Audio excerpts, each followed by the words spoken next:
And hello, you guys. How are you? Good to see everybody in here. Can you guys just confirm that you can hear me okay? Because we're trying a new mic here.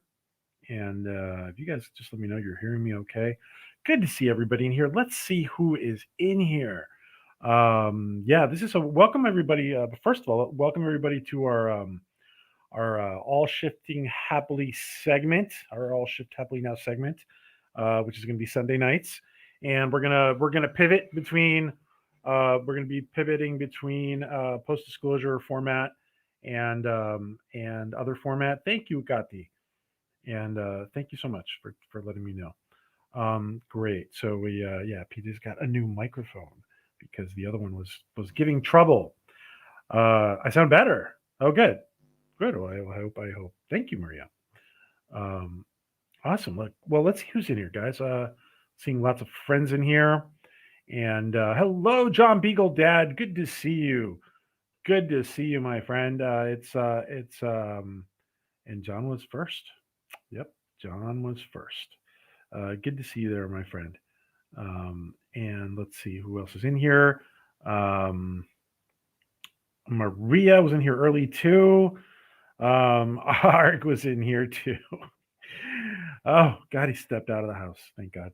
Hello, Cap. Good to see you, Captain Phantom Nerd. Good to see you, my friend. Sci-Fi Mombi. Hey, Sci-Fi Mombi. Good to see you, Sci-Fi Mombi. Good to see everybody in here. Excuse me. I need to, 1 second.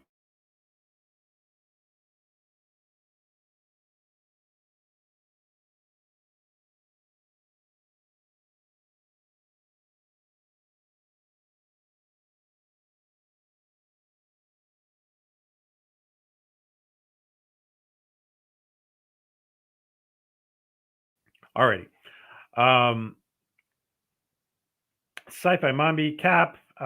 Yes, and again, and again, and again. Good to see you, my friend. Good to see you. And good to see LDG. How to see have free in the net. He's free in the net for everybody. Good to see you, LDG. Hey, Doctor O. Good to see you. Many omegas, many omegas. uh, good to see you, Doctor. Oh, I was going to say Doctor Orgasm. Oh, geez. See what you got me doing? See what you got me doing? Good to see you here there, Dr. Orgasm. I thought you stepped out. You said you stepped out. You're at the other computer, aren't you? Alrighty. Um, happy Labor Day weekend. Yes, to everybody in the States. Happy Labor Day, guys. And time to kick off school for the kids and time to barbecue. And I'm so freaking bored. I'm so used to just being at work. Oh, okay. Well, I'm sorry, but thank you for being here with us, my friend. Thank you for being here with us. And IMDb Pro said Seth wanted to do a project for the Flintstones. Really interesting.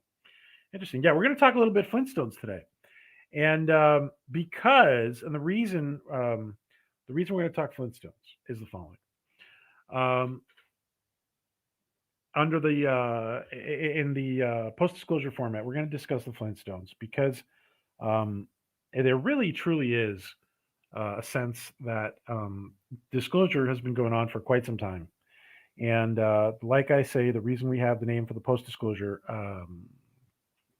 show is that it's we're living in the post disclosure.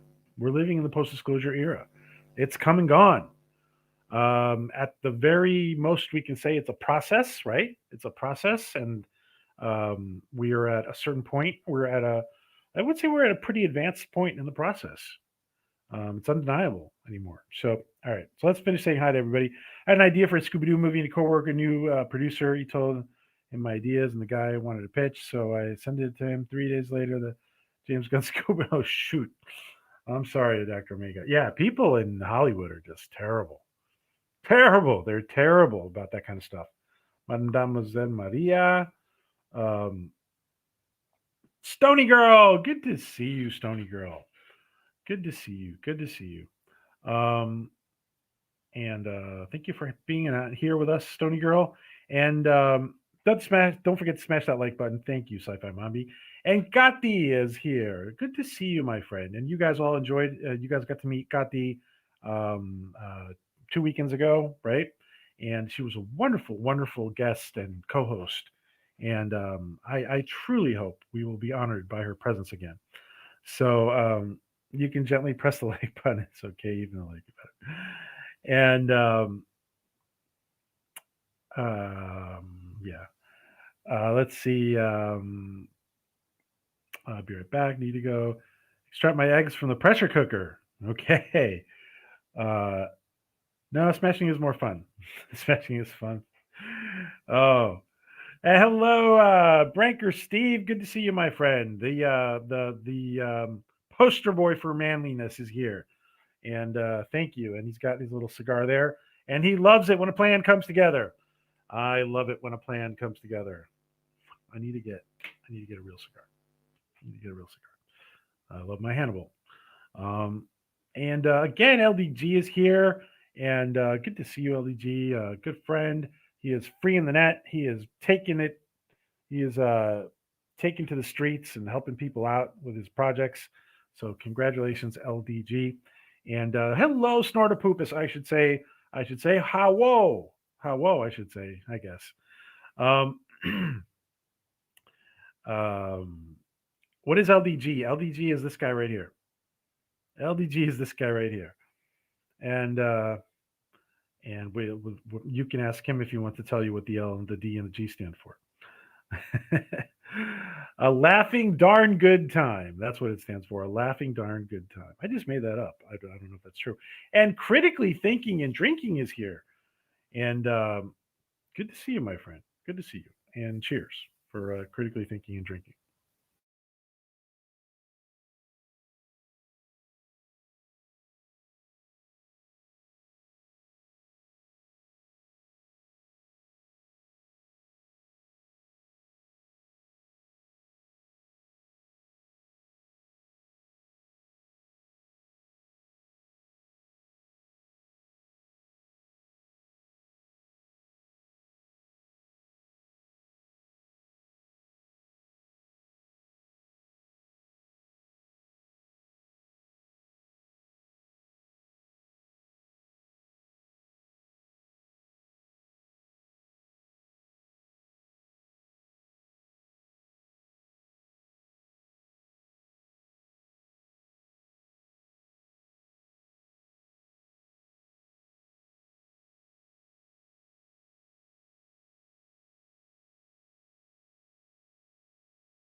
You got to be kidding me. You've got to be kidding me. How long was I on? Jeez. How did that even happen? Wait a second. Let me try something here. Hold on one sec. How did that even happen? This is a good day. It is a good day. See, last clip I played or ARG played, it stayed muted. Why did it stay mute? If so powerful you are, why leave? All right. I don't know what happened. Oh, maybe I muted it to drink or something. Okay. All right. I'm muted. Okay. Rookie mistake. All right. Good to see you, Ty Prophet. Good to see you. Good to see you, Booger414. Good to see all of you guys. And I'm sure what you said is very profound. Absolutely. Yeah. All right. Thank you, guys. All right. Yes, it was very profound. Alrighty then. Let's get started. Um, so, you guys remember this little show we used to call the Flintstones, right? You guys remember the Flintstones? Who's a big Flintstones fan in here? Yeah, that was really funny. That was really funny. Yep, that was funny. um, I like the way you said it. Wow, that hasn't happened to me in a while. All right. So, yeah, I know, I know. I need a big red light on your mic. So you guys remember the, for instance, who was a Flintstones fan when they were little, or maybe when they were not so little? And John Beagle Dad says, yeah, he was, and Sandra and Barney Rubble would have done the same thing. Thank you. I think that makes me feel better. Thank you, Prophet. We're going to talk about Barney Rubble. Um, hey, Elena, how you doing, Elena? Good to see Elena in here. Um, even though I now realize I saw it in repeats. Oh yeah, yeah. We didn't always know we were seeing it in repeats, right? Yeah, unless you were born in the '60s. So there's a lot of interesting things to talk about regarding the Flintstones. Lots of interesting things, and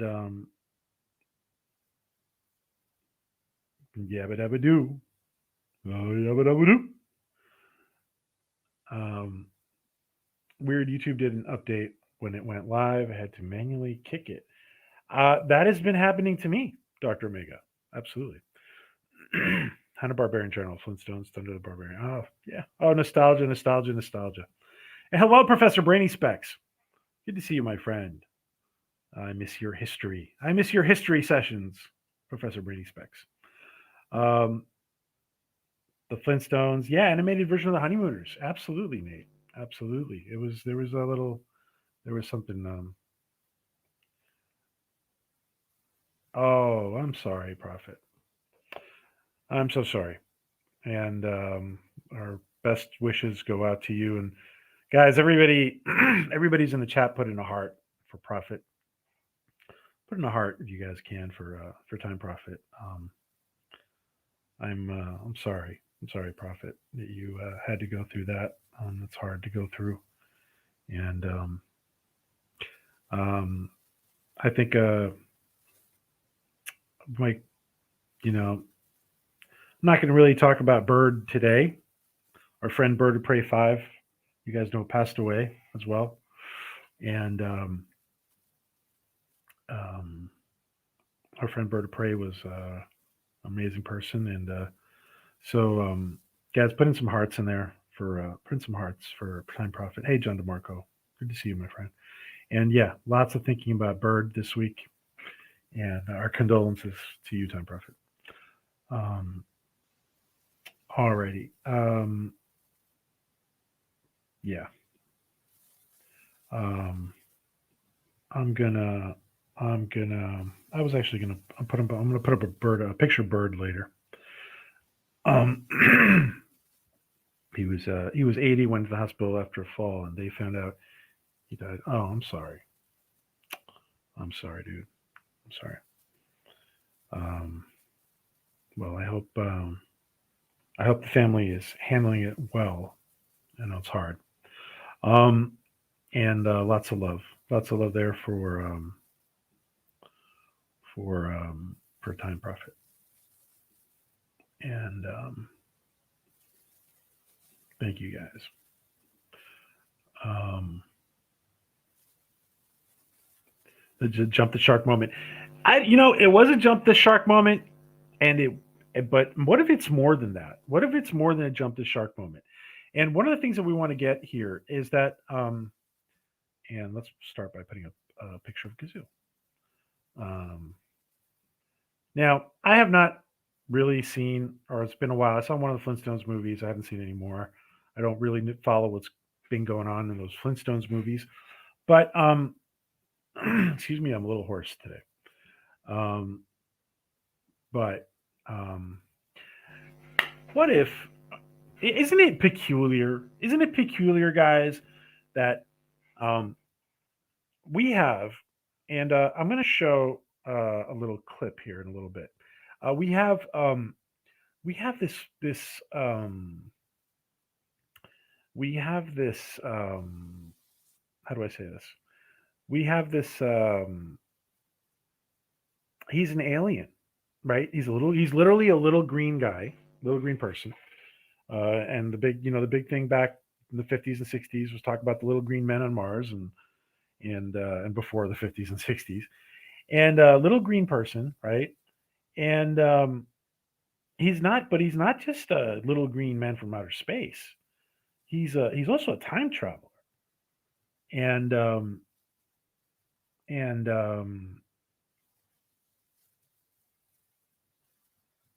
let's see. Um, yes, a little horse, Maria. Um, absolutely. May God grant him eternal rest and may perpetual light shine upon him. Absolutely. Um, so, for the most part, Matt, I agree. Because he was weird. Now, isn't it strange? Isn't it strange isn't it a strange storyline in a prehistoric in a cartoon about prehistoric times, right? That there's an alien there, right? And not only is an alien, but he's a time traveler. He's a time traveler. And we're going to show a little clip here. Let me just pull up the clip. And there's a lot of things about the Flintstones that what I want to get at is that there's a lot of things about the Flintstones that have their little disclosure thing. Um, element. Okay, element, disclosure element.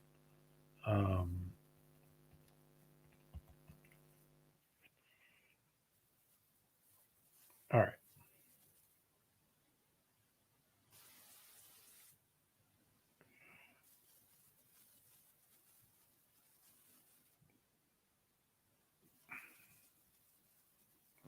Now, I'm going to see if you guys. Am I going to risk? I'm going to risk it. Yeah. Okay. We're gonna play this, and let me just make sure.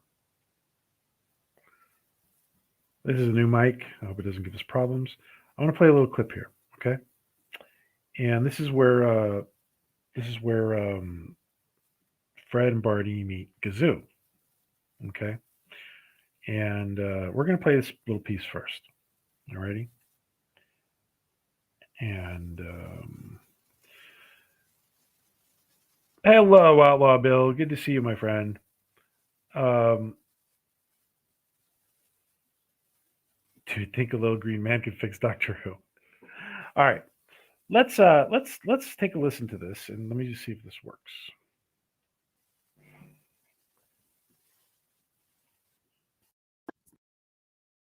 All right, let's see how this works.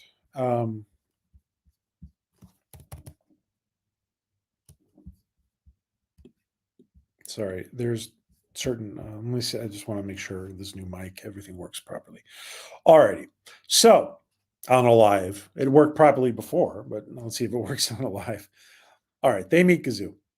This is their initial conversation after previously they meet him. I'm going to play a more complete clip in a few minutes.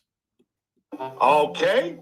Almighty Gazoo, I'd like a big juicy Bronta burger. Hey, it works. How about $20? Hey, my turn. I want a beautiful new dress for my wife. Me too. I want a beautiful new dress for my wife. All right, I'm just going to stop it 1 sec because we're playing a clip here. We're playing 20-second segments.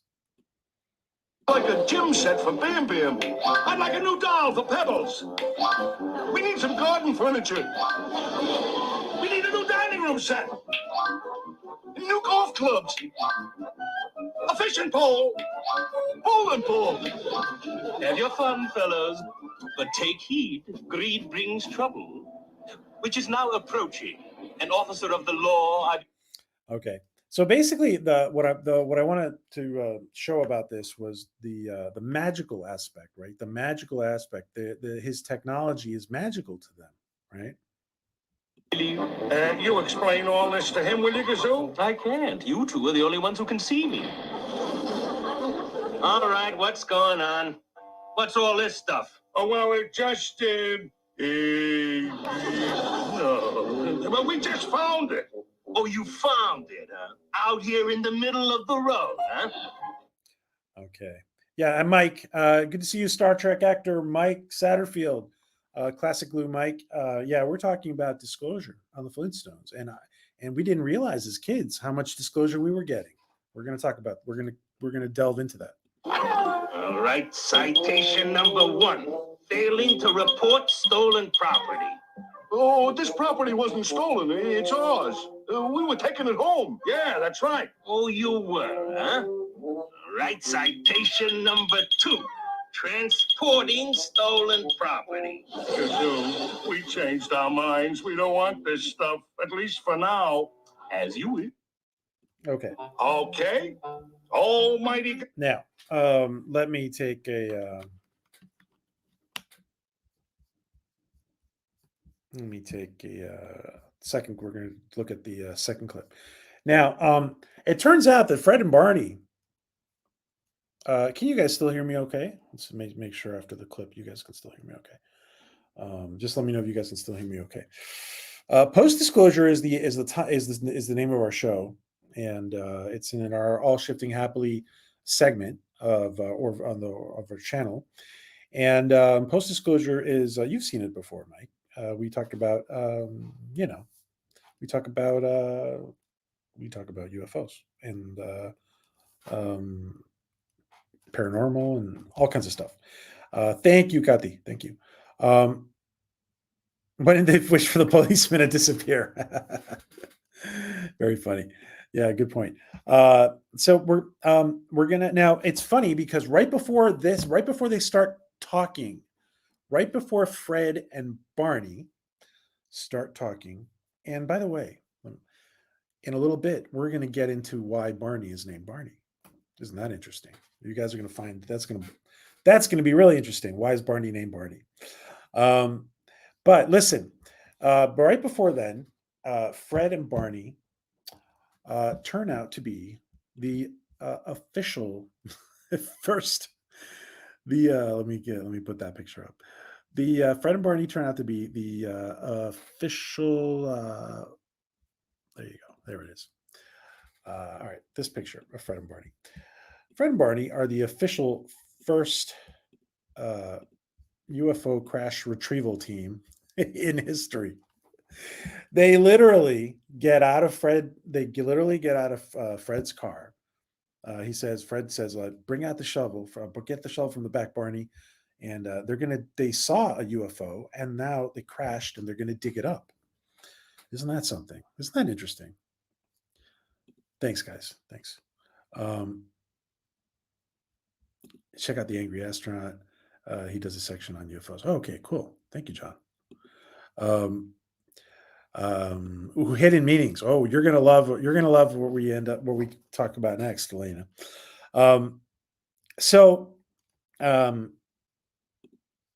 We're getting exposed to all of this, guys, and on Saturday morning cartoons. And when we were kids, maybe we were sick home from school, and inevitably you were watching Flintstones at some point. Both boys and girls, by the way, were watching the Flintstones. You guys got to remember, this was on in 1961, 62, 63. The Flintstones was on prime time for the whole family. It was on prime time for the whole family.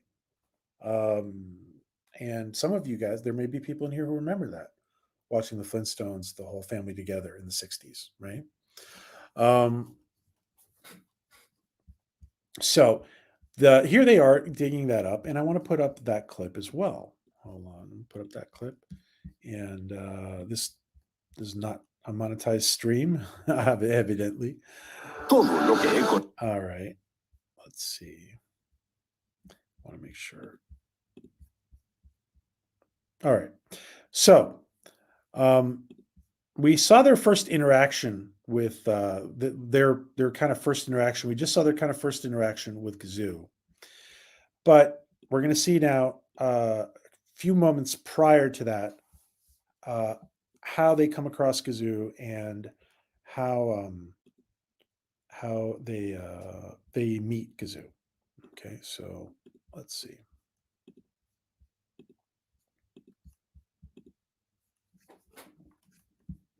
So Fred and Barney are driving along, and they see a UFO. They have a UFO sighting. A UFO sighting. Yeah. Not surprising. Yeah. Something will be surprising to you about we're going to talk about coming up right now, though.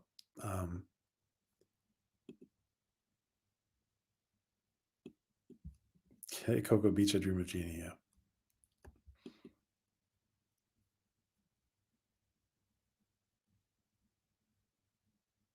Yes, we are talking about how alien life has been slowly woven into our culture, so we eventually accept it, and the reveal happens. Thank you, Mike, for phrasing it so well. Perfectly. Thank you, Star Trek actor Mike. All right, let's have a look at this.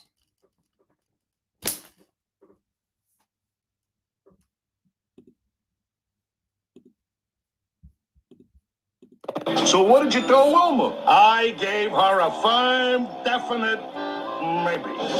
Yeah, that's what I said. I was firm, too. Hey, look up in the sky, Fred. What is it? So there you go. There's the UFO sighting. So there's the initial UFO sighting of Gazoo's spacecraft. And what we're going to see now, that much of like in the Roswell, right? Much in the like the Roswell, and you guys are hearing this clip, all right? Right? You guys are hearing this, right?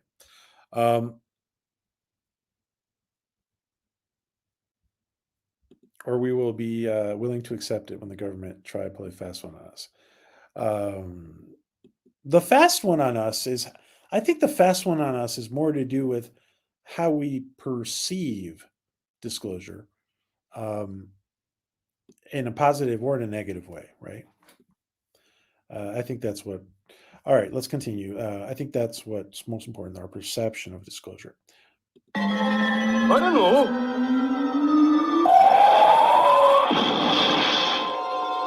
Wow, that was close. Grab a shovel out of the back. Let's see what it is. Right. Now, I want you guys to remember here. I want you guys to remember this scene right here. Okay? Now, Fred and Barney are in the car, and this is going to be relevant for when we talk about something else in a little bit. Okay?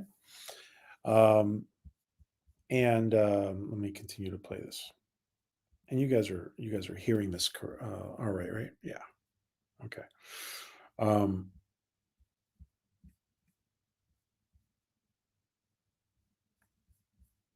Wait a minute, I Dream of Jeannie was first contact scenario with an actual astronaut and an extra dimensional being. Did it air first or after the Flintstones? I think it's after. I think Dream of Jeannie's after. Whoa, that was close. Grab a shovel out of the back. Let's see what it is. Right. Careful, clumsy. You're not planting potatoes, you know. Barney, that sounds like a human voice. So isn't it interesting here that just like in Roswell, right, and in other instances, You hear sometimes like our friend Tim Tactics talk about this kind of stuff, where maybe the crashes are not really crashes, or they're they're maybe they're engineered crashes on some degree, or maybe it's one group of aliens doing it to another or whatever. But it's kind of funny that these should just crash, right? That these advanced spacefaring vessels, interdimensional and spacefaring vessels, should just crash on their own, right? So they have cars in prehistoric times and they're worried about an alien. Here's the thing. I'll never accept a government report or old people telling me that there are no UFOs.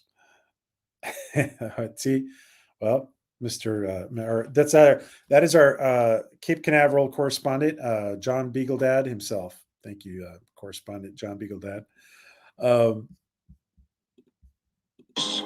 Very good. You go to the head of the class. But first, get me out of here. Give me a hand, Barn. Find the blue spoke. There's a blue stick. Yeah, right here. Under it is a red latch. See it? It's funny. You know what's funny? It's funny that this advanced technology, and anything can happen, right? But it's funny that this advanced technology he's ultimately so dependent on Fred and Barney to help him. Here. Fine. Now open the latch. Now press the orange button and stand back. Right. Stand back, Barney. Ah, fresh air. It got a bit stuffy in there, Now then, I suppose the usual amenities are... All right, so he's going to introduce himself. And yes, Elena, Bugs Bunny also had the extraterrestrial. I think they were trying to get us to accept the idea, or was it a leak?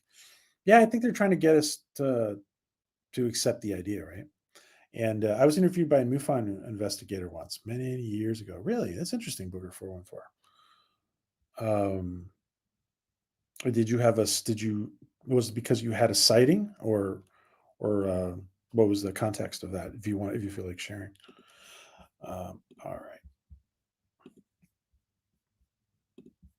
Stand back, Barney.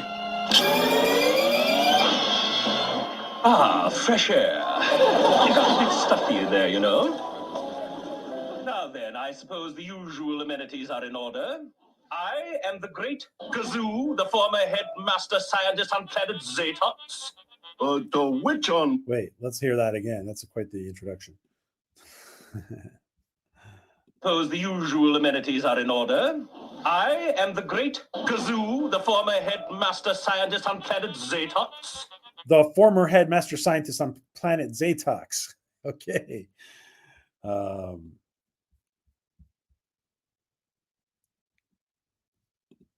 He's like Green Buck Rogers. I never watched it. You never watched Buck Rogers. Did you have a contact? I don't know if Booger Boy wants a Booger Boy. Sorry, Booger 414. Sorry, Ty. Our friend Ty has got me saying Booger Boy. I think they were also, says Elena. Hey, Jeff B. Good to see you, Jeff. When I was little, we had a ton of sightings in Arizona. I remember Mom and Dad talking about it. Oh, that's interesting. Oh, thank you for sharing, Elena. Yeah, that's right. You grew up in Arizona. I was tangentially involved with a sighting. I didn't personally see anything. Ah, interesting. Okay. Thank you for sharing, my friend. Thank you for sharing, Booger 414. So that was quite the introduction. I am the great Gazoo, the former headmaster scientist on planet Zatox. The which on what? The planet never mind. Well, where they put me, where am I? You're in Bedrock. I don't mean the location. What year am I in? 14th century? 15th? Where? So, again, he's not just from outer space and interdimensional and whatever. He's a time traveler. I mean, there's a lot. What I want to get at here is there's a lot of components to all this. There's a lot of components. At the time, Booger 414 says, at the time I did not know I was talking with MUFON. I thought I was talking to U.S. Air Force. Really? Wow. Did they pass themselves off as Air Force Booger 414, or they just not say? Um, First science fiction movie came out in 1902. Le Voyage dans la Lune. Yes, absolutely, absolutely, yeah. Wow, 1902, huh? Yeah, we've had science fiction for a while, and we had a lot of science fiction in the 50s, and lots of science fiction in the 50s. Um, he sounds a little bit like my favorite Martian. Yeah. All right, let's continue. Where am I in? 14th century? 15th? Where? Do you understand a word he's saying, Fred? No, but humor him. He meant. Wait a second. What year am I in? 14th century? 15th? Where? He said it's interesting. He says where instead of when. I think that's interesting. It might just be. I thought the real Gazoo would say when. I guess, or maybe not. Depends how you look at time, right? Do you understand a word he's saying, Fred? No, but humor him. He may be dangerous. No, it can't be. Look, I can't believe it. It looks like a... I'll have to take a closer look. Now, isn't it interesting here? Did you see that, Fred? He stopped them right in his tracks. So, isn't it interesting here? The in the whole, especially with the whole alien abduction scenario, right? The freezing of a being, right? The pausing of a being is something. It is, isn't it, Kati? We got a lot to go still, and our analysis is actually going to be pretty superficial, but we still got a lot to go. And isn't it interesting, guys, that this is another component, being able to pause, a person or an animal. Isn't that interesting? Okay, let's continue. I'll have to take a closer look. Did you see that, Fred? He stopped them right in his tracks. It is a prehistoric mastodon. They've sent me all the way back to the Stone Age. Yesterday, I was the most brilliant scientist in all of Zatox. And today, simply because of one tiny invention I have been conspired against, locked in my very own time capsule and sent. Now, I want to stop 1 second, just really quick, and we're going to listen again what he's saying. But if you guys look at it, isn't it? There's a lot of things that are interesting about this. There is also the element of, hey, Taylor Swift, good to see you, Taylor Swift. Is that the real Taylor Swift? Good to see you, my friend. They can't say BC because they never heard of Christ before he was born. They can't. Yeah, that's a good point. That's a good point. It's not a coincidence that he says where instead of when. Yeah, it could be. It could be. It could be the way they look at time. Right. That's it. That is interesting because time could just be like another coordinate, right? Absolutely. That's a good point, Kathy. And it was a phone interview. They did not impersonate anyone. Oh, okay. Did not impersonate anyone. The number in the work Rolodex for UFO sightings, that was probably the Project Blue Book, led a recording that the number was changed. Interesting. Okay. Thank you. And thank you. That's the Grand Poobah there, I think, right? Booger 414. Thank you for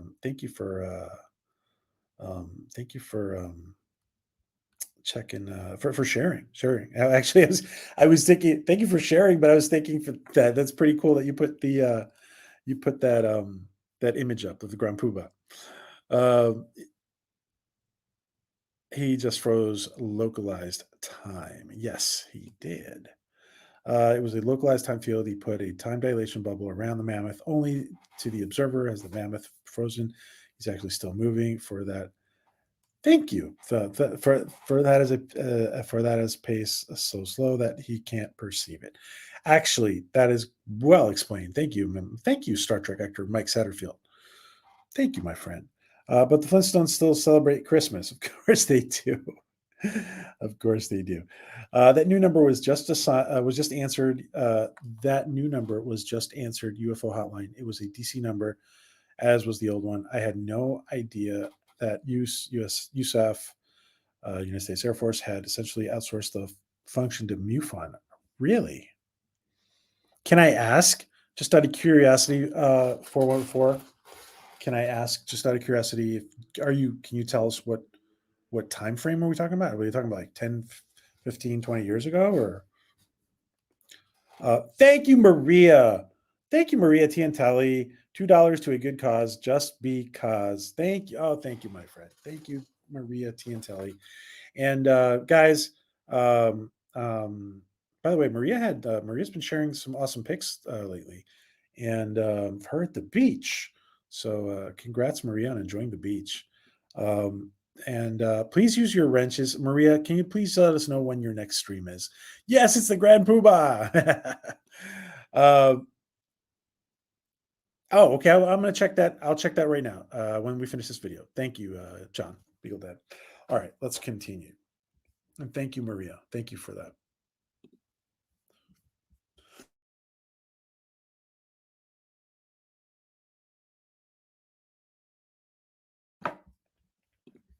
Zatox.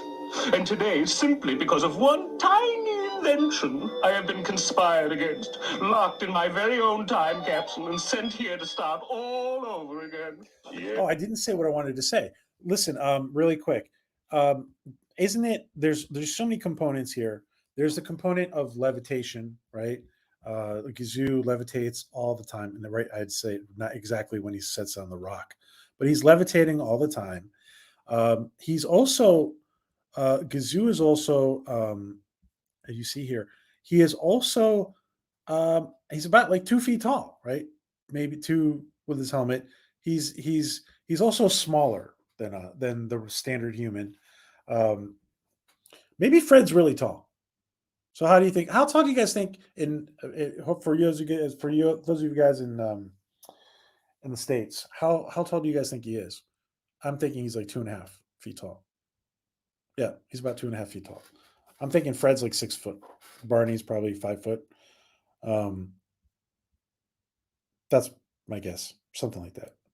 Or maybe Fred's like 5'11", something like that. What do you guys think about that?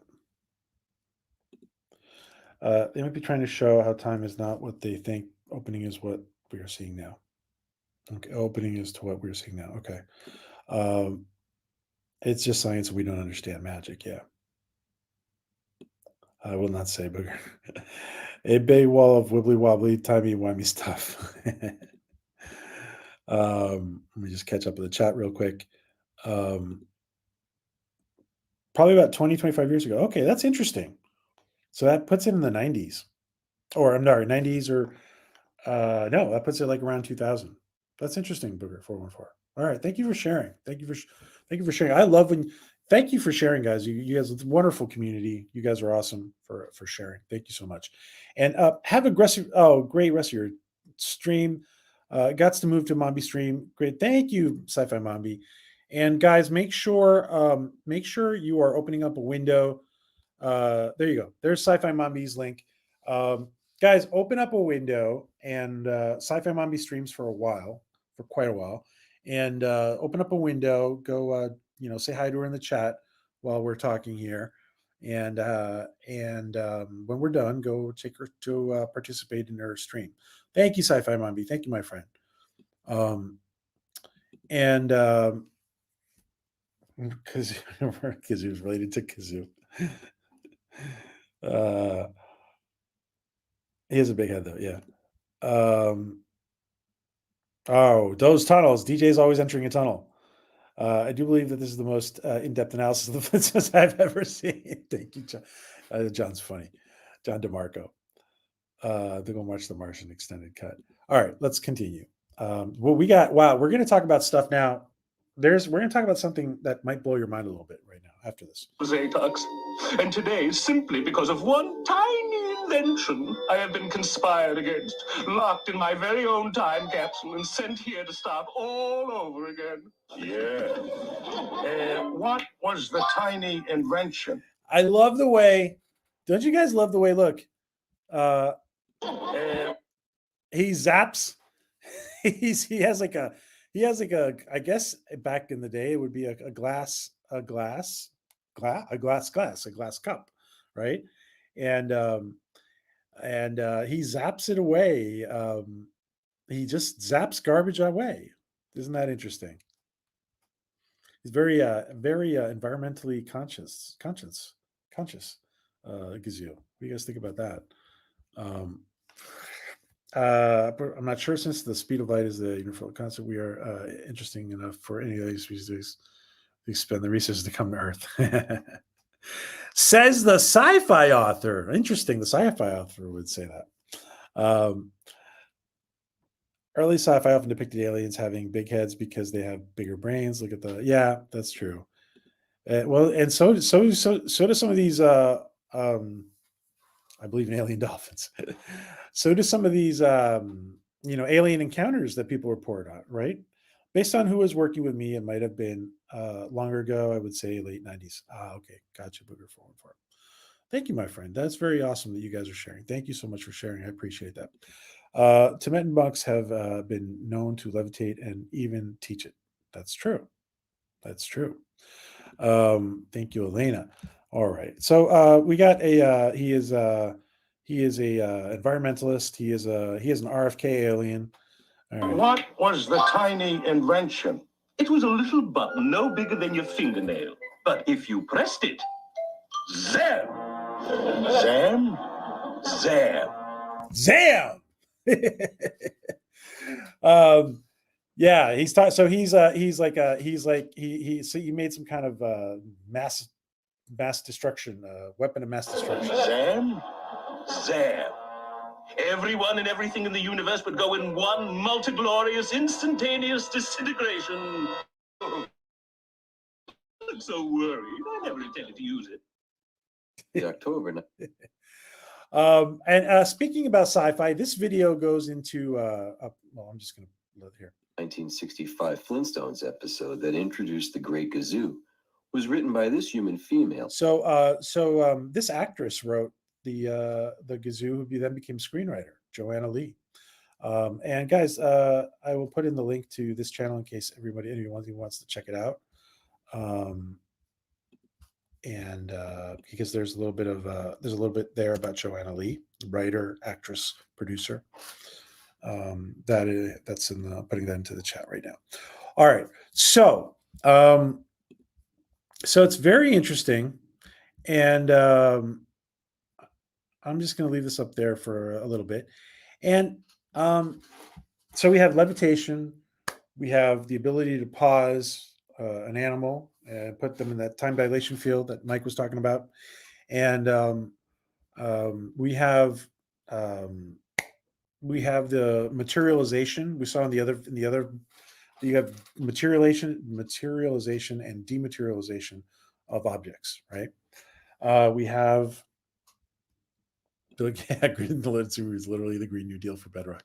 I was thinking the same thing.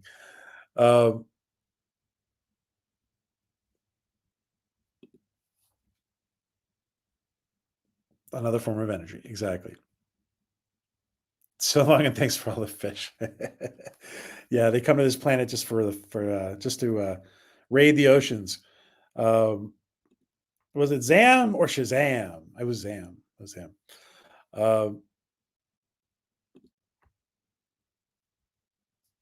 he a Harvey Cthulhu? Was he a Harvey Cthulhu?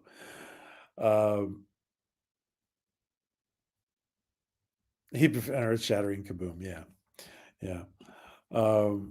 It's kind of that's kind of a funny part when he's telling the story. You pressed it. Zam!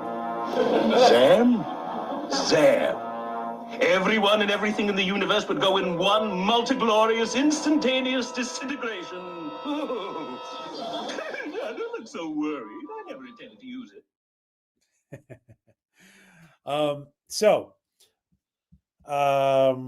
Couple more things.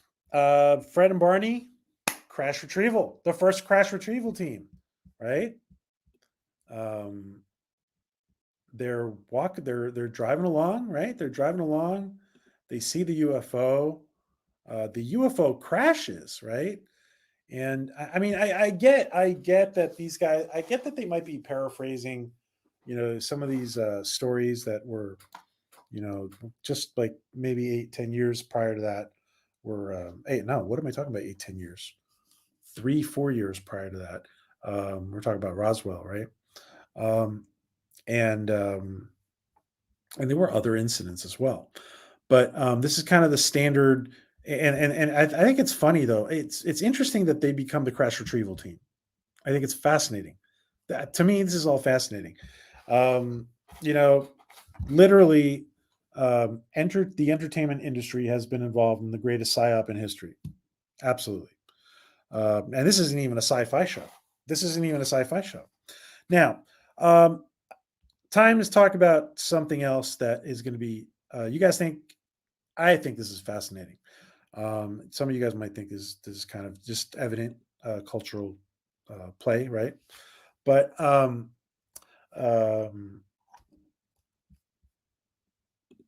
and guys, make sure you go to the Tom Owens UAP channel that I posted.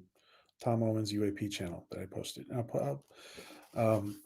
Now, we're going to share something else. While I prepare something else, let's play some Orville clips.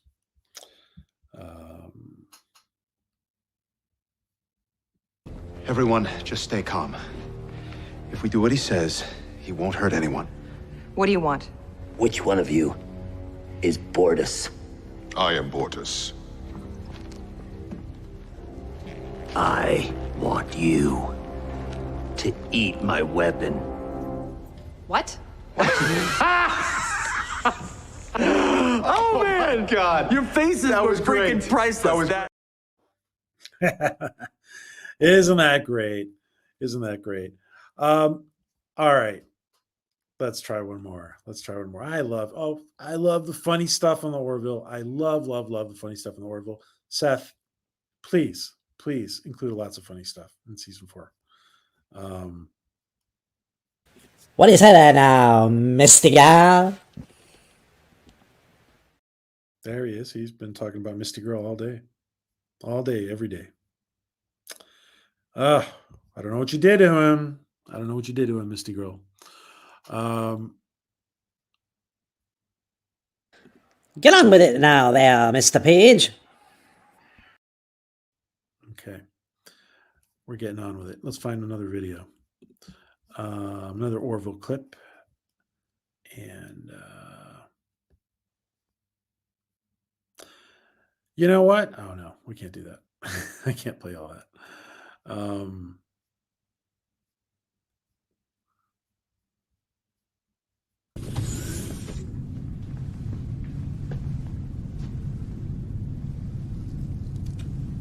Oh my God. Captain, what can I do for you? Guys, what the hell is this? Our quarters. Where's Topa? He has not yet returned from school. Okay, look, I don't know what's going on here, but we are all going to sickbay right now. For what reason?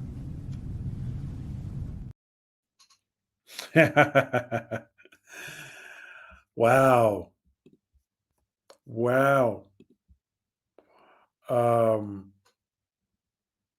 All right. Now, next topic of conversation.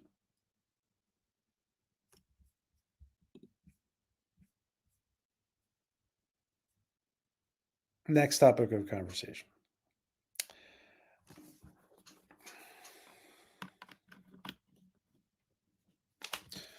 to ask you guys a question. One more Orville clip. Just one more. Bye, Elena. Thank you for dropping by. Take care, my friend. One more Orville clip, and before we move on.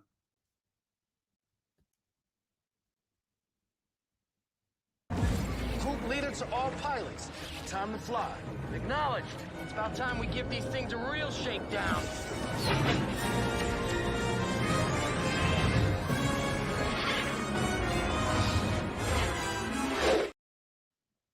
And I just saw a really funny one. Oh, one more. I just saw a really funny one. Hi, Isaac. I wish to become intimate with you. If you are unoccupied, may we go on a date, followed by sexual conjugation? Pretty good. How are you? Pretty good. How are you? Oh, indeed, Isaac. All right. Let's move on. Let me just catch up with the chat real quick. There's a theory that there are humans from the future trying to avert a great man-made catastrophe. Telling Nate. What if all the UFO aliens aren't aliens from outer space? What if they're from Earth, just an alternate universe time? I think there's a lot going on. There's probably a lot going on. Probably not just, who knows, space, time, dimension, all kinds of stuff going on. And there's a lot of indications. And especially if you hang out in the All Ship Happily Now community, there's lots of indications that a lot is going on. A lot is going on. The funny thing is that if the sci-fi entertainment might turn out to be, it's the biggest psyop in history. Psyop, what if what if 95% of everything we see in science fiction is real on some level, right? Or there's some truth to it. What about that? The rise of TV animation coincided with the launch of Sputnik in 1957. As a result, space age obsessions found their way into the... Yes, thank you. That's a good point. Excellent point, Time Prophet. I like the Orville season 1 the best because it was funny. Booger 414, I agree.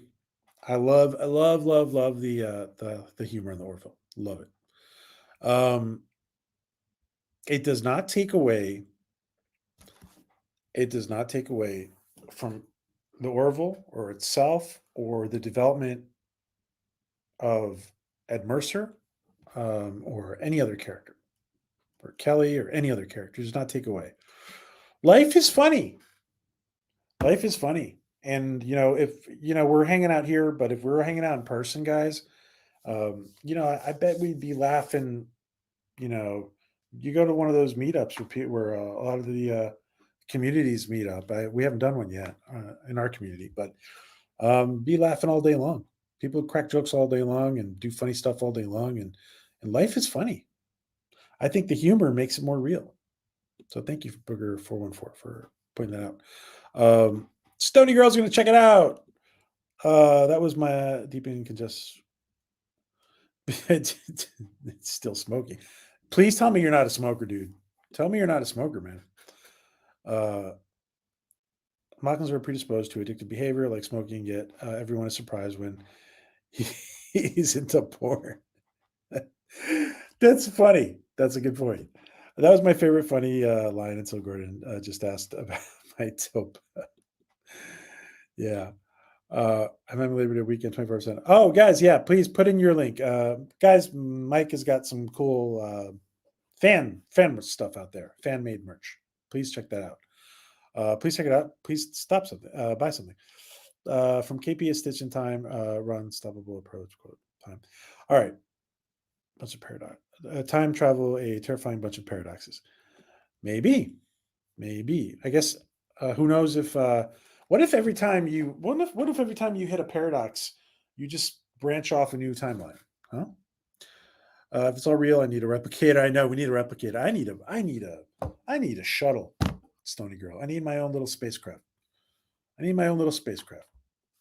But if you think Orville season 1 was funny, but if you think about it, Star Trek had lots of funny moments. To win my case, I will just say triples. Yeah, Star Trek had funny moments. The original one too. I literally can't smoke anymore if I want. Oh, good. That's good. I'm glad you're not smoking. Guys, check out Lord Sith Miguel. Sith Lord Miguel. That's Star Trek actor Mike Satterfield. All right. Next topic on the Orville. Next topic on what am I talking about here? Next topic on Flintstones disclosure. I'm going to ask you guys a question. We're going to start just asking a simple question. What is Barney? So Fred is married to Wilma. What is Barney's wife's name? Can you guys remember? You guys, I'm sure everybody remembers, but what? Put it in the chat if you remember. Put it in the chat if you remember what Barney's wife name is. Now, if you saw the Flintstones in a different language, like maybe Kathy saw it in French, or somebody else has seen it in Spanish, then some of the names vary. Yes, thank you guys. Betty Rubble. Yep. Awesome. Now, let's take a look at something here. When was the first Flintstones episode aired? When do you guys think I'm gonna show it? We're gonna look at it. When do you guys think the first episode of the Flintstones was aired? What year do you guys think it was? Without Googling it, guys.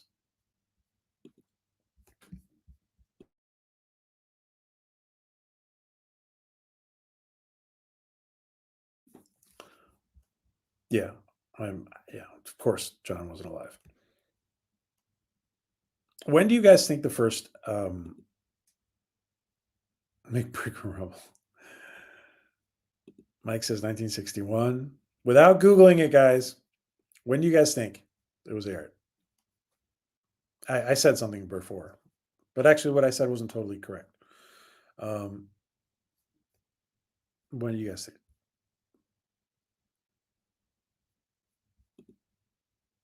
National Air Sea Association.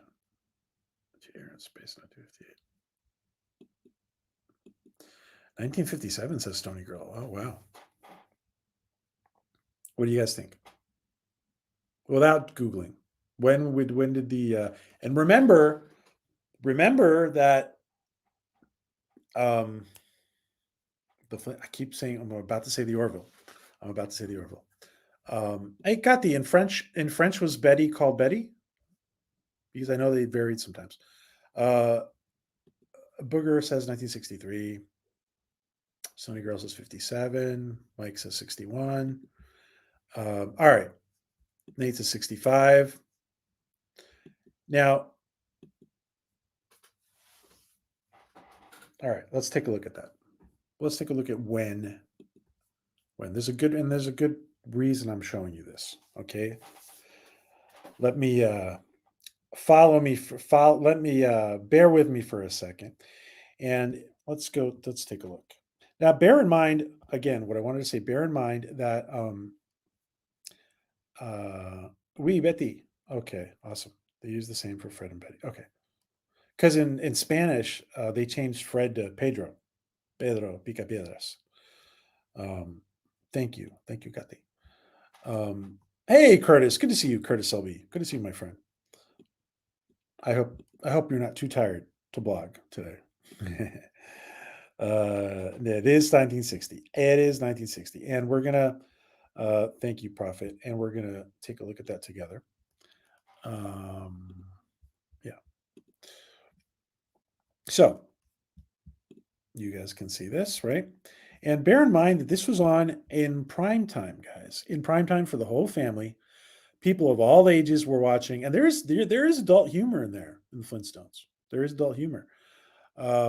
September 30th, 1960 was the first episode air date for the Flintstones. September 30th, 1960. Bear brain. 1960. And by the way, guys, we're just gonna pay a little respects to Bird, our friend Bird of Prey, who passed at the end of the show. Okay, that's what I forgot to say before. So 1960. So we have Betty and Barney Rubble in 1960. All right, check this out. This is another interesting, and I mean very interesting, very interesting component.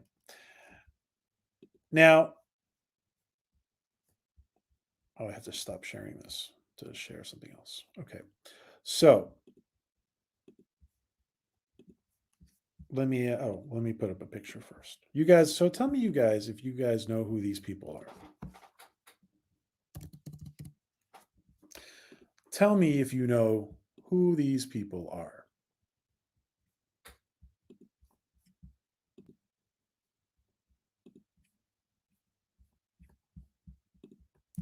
All right, I'm just sharing the picture. And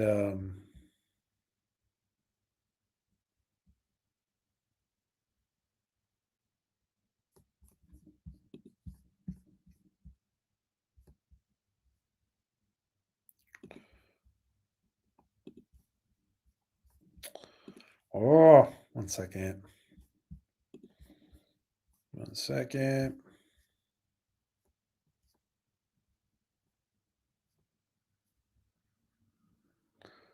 And why don't we do something in honor of our new mic today, in honor of our new microphone today. The state ever that microphone's cutting out on us. I'm awfully sorry. However, if they, well, it's unstate, so I must go.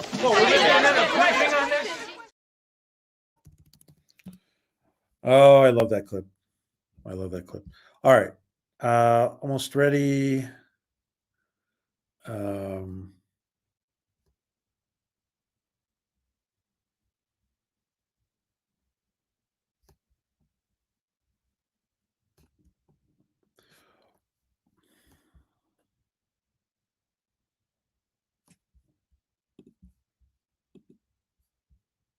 All right.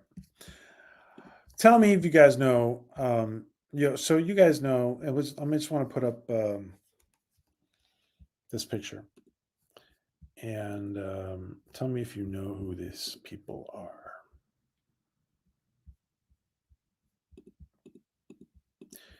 And we're getting into the dates about things now. Who is that? You guys know who these people are? Yes. Nate.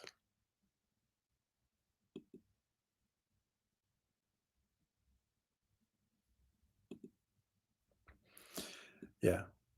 So you guys know who these people are, right?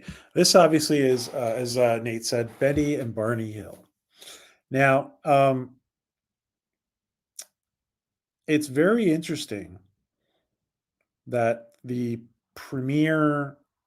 It's very interesting that the premiere programming on television happened very. The Flintstones aired in 1960, and just so we can see here, and I want to show you guys.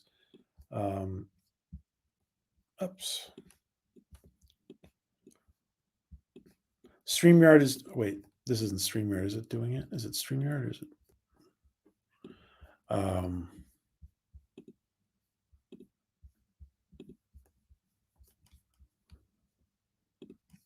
Okay. Betty and Barney Hill. Now, Betty and Barney Hill. Let me share this image. Betty and Barney Hill had their incident, their famous UFO incident, a year, almost to the day. A year, almost to the day, after the Flintstones had aired. The Flintstones aired on September 30th, 1960, and on the night of September 19th to the 20th of 1961 was when Betty and Barney Hill had their famous abduction case. Now, in that abduction case, I don't see nothing where else. A picture of the honeymooners. No.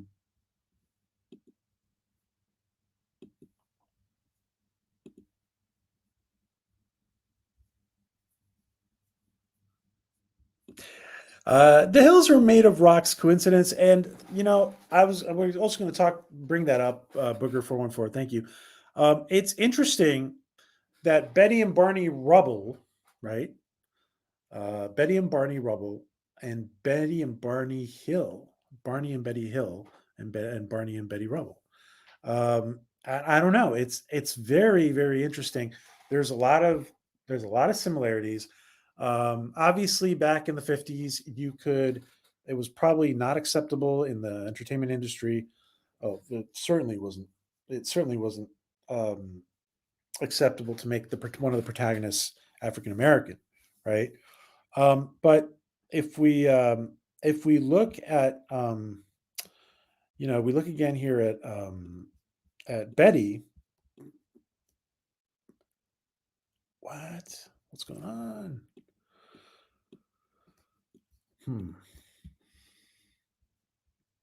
There is a little improvement here to either StreamYards or to either Mac OS. I don't know which it is, but it's not an improvement. It's just screwing me up. Let's see. All right. All right. We see here that that Betty, and obviously it's not socially acceptable in the 50s or 60s to make the protagonist African American in the entertainment industry. Of course, that's wrong, but that's the way it was back then. And but it's interesting that Betty is a short-haired brunette, and it's interesting that Betty Rubble is also a short-haired brunette.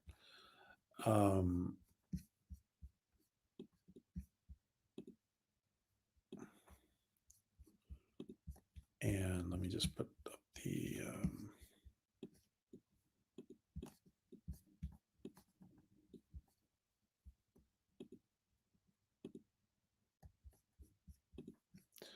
where is the okay, there we go. So yeah, so Betty Rubble here is again the short-haired brunette, black hair.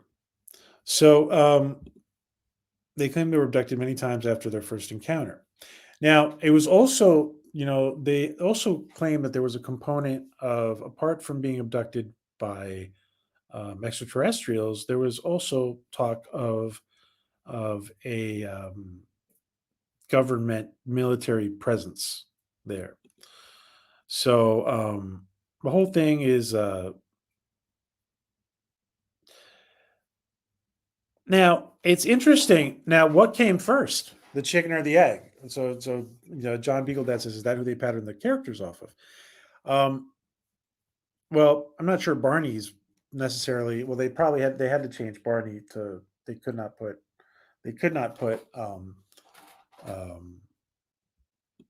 Barney Barney Hill as African American, but it's interesting. And did they pattern what came first?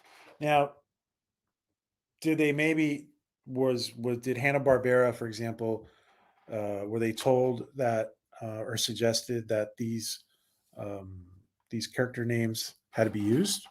Was it suggested? A lot of times, some of these secret programs work in very very subtle ways, and or were the names chosen and then people were chosen afterward? I don't know. Benny and Barney Hill, like Booger 414 was saying, hills are made of rubble, right? Hills are made of rocks and rubble.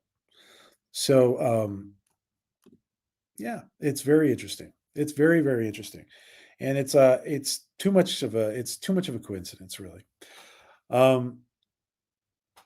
So now, there's still more to talk about, by the way. It was very common. It was a lot more common back then. Absolutely, you're absolutely right. It was a lot more common.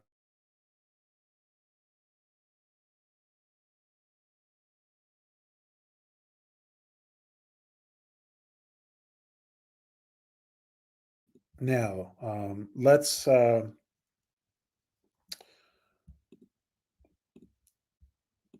let me set up another clip here. We're gonna play, and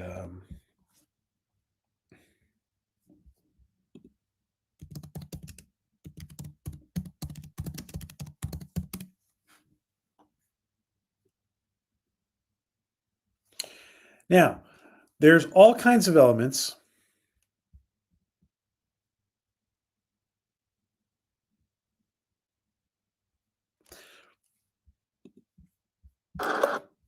There's all kinds of elements to,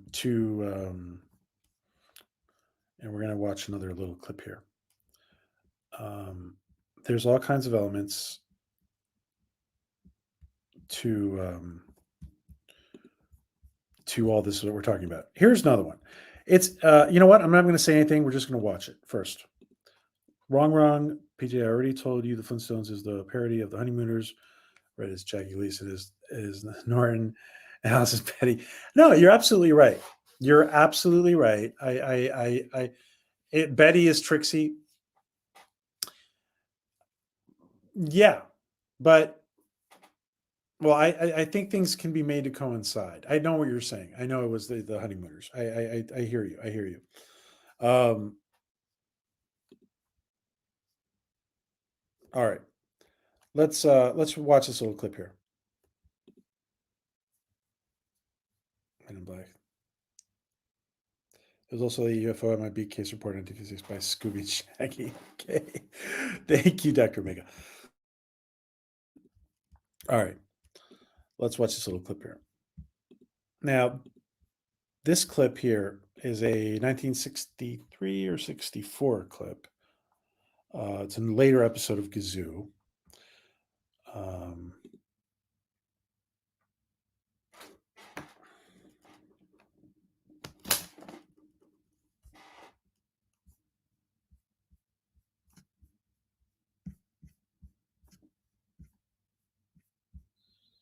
All right, here we go. News front, and on the local news front, there have been more reports of unidentified flying objects, sometimes called flying saucers, seen over the city of Bedrock. So this is not the first couple of seasons because we got Pebbles. Right? Pebbles was not at the beginning of the Flintstones, if you guys recall. Or what was she? Wait, maybe she was. Maybe she was. Sorry. Gazoo changed. I need an ad blocker. No, I don't. Well, I don't want to use it on purpose. I don't want to use the ad blocker. But I guess, yeah. A modern European gum commercial. Yeah. All right. The only flying saucers I see are the ones Wilma throws when I get home late from bowling. Air Force sources claim so-called flying saucers are unusual cloud formations or other natural phenomena. Yeah, like a good imagination. Yeah, it's interesting that excuse me. They're also addressing the dismissive nature of society, right?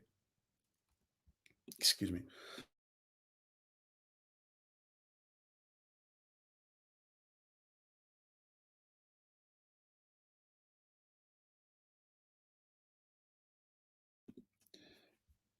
I don't know. Maybe things worked better when wives threw plates and anyway. I bet there's wives still throwing plates.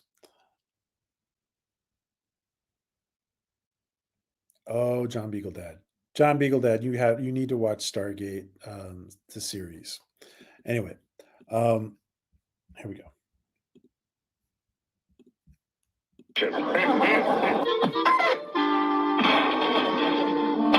you hear about the flying saucers, Wilma? Flying saucers? What is it, another joke? No, really, I heard it on TV. Some guy says he saw them flying over bedrock. Is that a riot? Oh, silly. I suppose they're full of little green men. And they want to take over the whole world.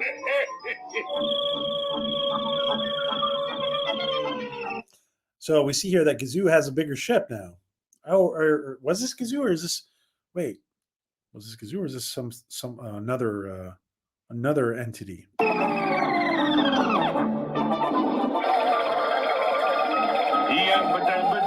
Oh, this wasn't Gazoo. This wasn't Gazoo. This is a different episode. This is another episode. Or wait, initially it's not Gazoo. Later it turns out to be Gazoo, I think, if I recall. Anyway, the reason we're pointing this out is not just a UFO encounter episode, but there is another component here, and that's the cloning component. The cloning component to disclosure is also represented here.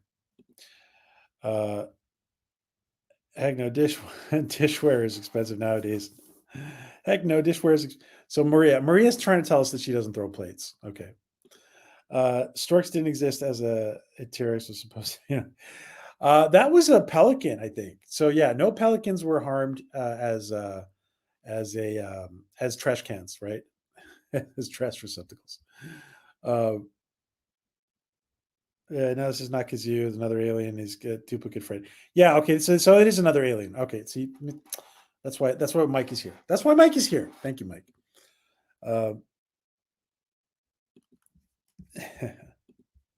Means I love you. Yabba dabba do. You love me too. Yabba dabba do. I love you. Yabba. Don't you just love how one of the trash cans says trash and the other one says cans on it? Pelicans are evil. How do they know it is a flying saucer? The first saucer was invented. Okay.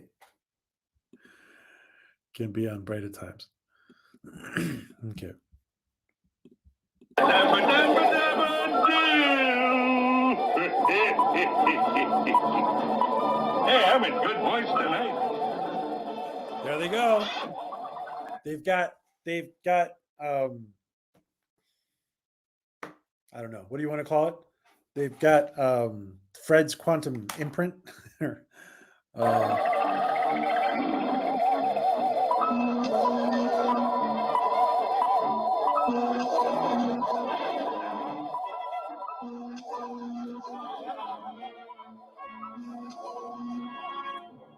Attention. That's a lot of Freds. Okay. This is your leader speaking. You have been duplicated in the image of an Earthman. Now, this is very interesting. It's very interesting that so the leader of the aliens here says that the aliens are given basically they're given cloned bodies, right? Or they're inserted into these clone bodies or somehow other. This is all like when you break it down to the basics. There's a lot of this that could have been written, 5 years ago. And this is the 1960s. 1969, 1960, 60, 61, 62. The purpose of taking over the Earth.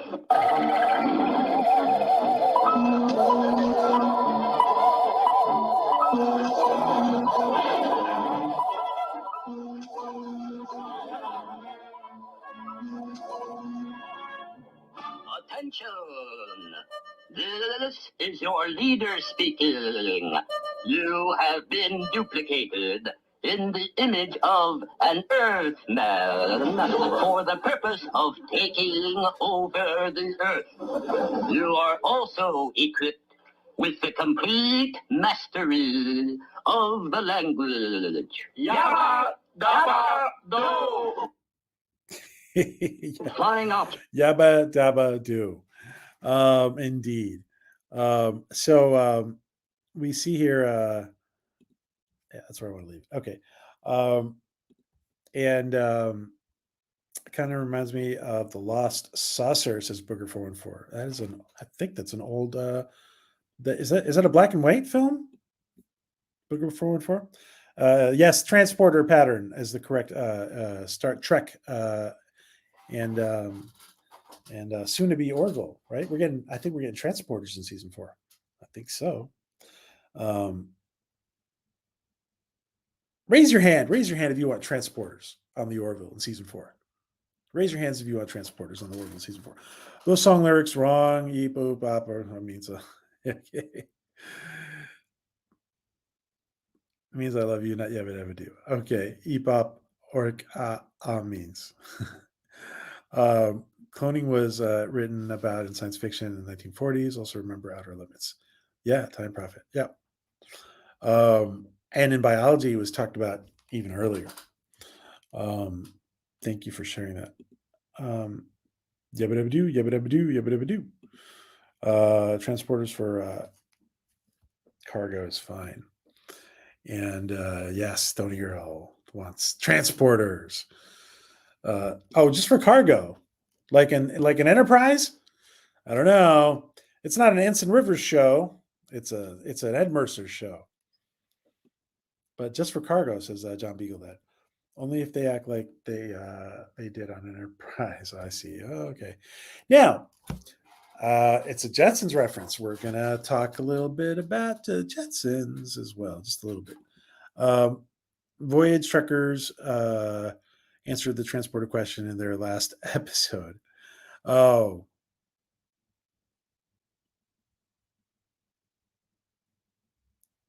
Are you talking about Stranger Worlds? Or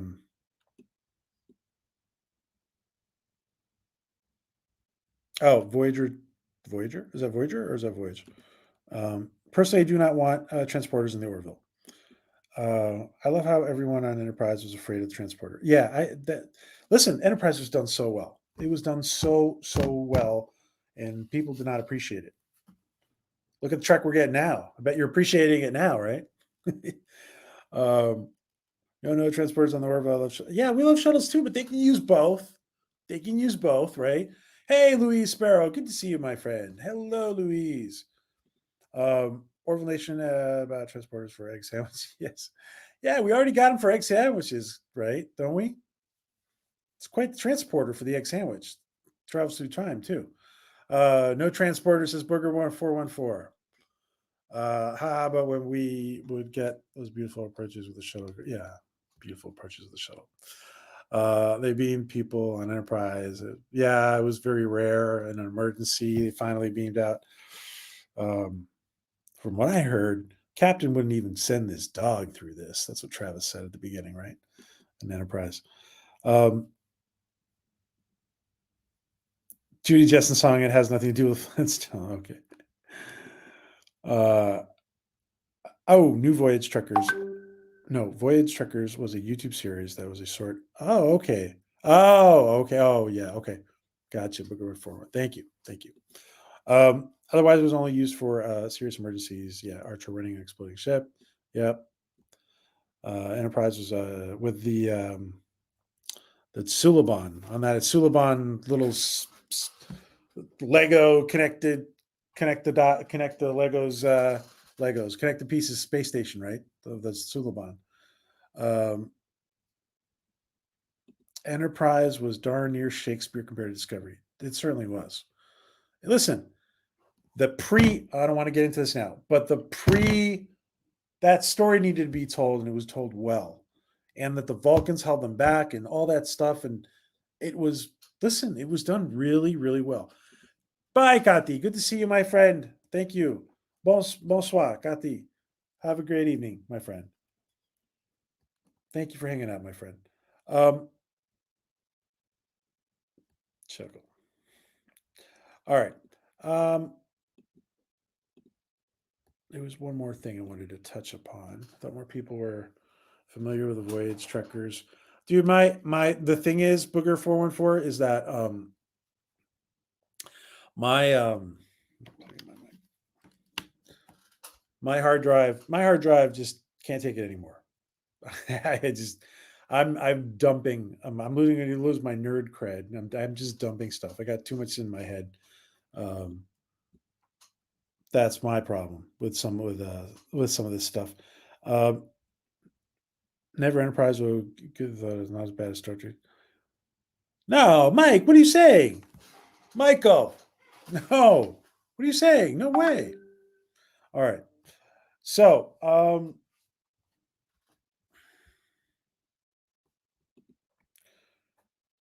they revealed how transporters work. It wasn't pretty. Enterprise was pretty bad. We just no. What do you guys know? Enterprise wasn't bad. No. Louise and Mike teaming up against Scott Spatula. Very funny. And hello, Lee. Good to see you, my friend Lee. Hey, Reverend Lee, Pastor Lee. My last visit to it was Shakespeare compared to STD. All right, guys. So,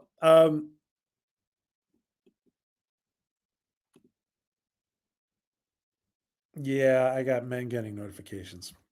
Don Beagle Dad. All right, so I just wanted to talk a little bit about that, and I think it's very interesting that we've been going through disclosure. Ultimately, what I'm trying to say is that we've been going through disclosure for quite some time, my friends. And the Flintstones was something that was planned to be. The Flintstones, damn it. Let me turn this off. All right. The Flintstones was something that is planned to be for the entire family. It was on during prime time from 1960 to 64, 65. And since then, of course, it has been on, Nickelodeon. It's been on Cartoon Network. It's been everywhere, right? Syndicated everywhere. Local television. Something like I'm at work. Yeah, sounds like I'm at work too. Fred and Barney smoked Winston's. Yes, like Bortus days, like Bortus and Clyden.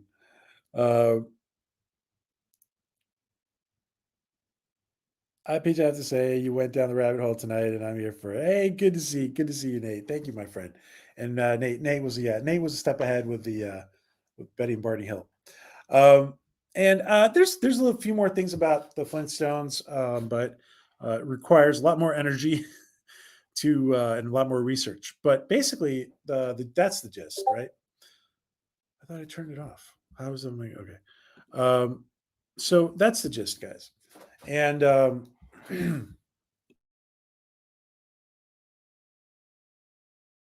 let me ask you this question to everybody in the chat before we head off. And I'm going to say, I'm going to give Bird Prey a little bit of